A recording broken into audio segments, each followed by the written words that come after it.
Doen we die er weer even bij? Alsjeblieft. Nou, dat is wel wat sneu al jaar, denk ik. Waarom? Nou, volgens mij die wel goed, die partij. En vind je het zelf exconde voor de partij?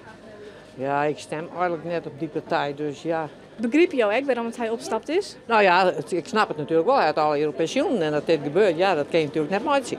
Dat kan natuurlijk net. Ik heb begrepen dat er vorige week ook al van allerlei dingen gebeurd zijn in diezelfde partij.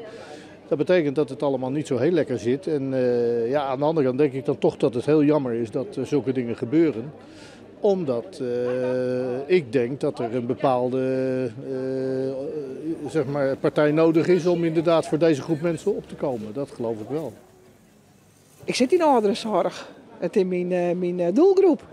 Dus daar moet een heel soort omtocht worden. De hele zorgsector, dat gaat kapot. Maar wat het kabinet wil. Je denkt net dat zijn partij is 50PLUS daar een soort invloed op haar zal. Dat denk ik niet. Want de hele heer niet de haar in de holle heeft, zo gaat het. Ja, maar elke partij heeft toch wel, doet wat voor ouderen. En moet je daar nou weer een speciale partij voor oprichten? Dan denk ik ook van jongens, waar zijn je mee bezig? Wat denk je, hoe zit de toekomst van deze partij er nou iets in? Ik denk 4 jaar hier en dan is het weer voorbij.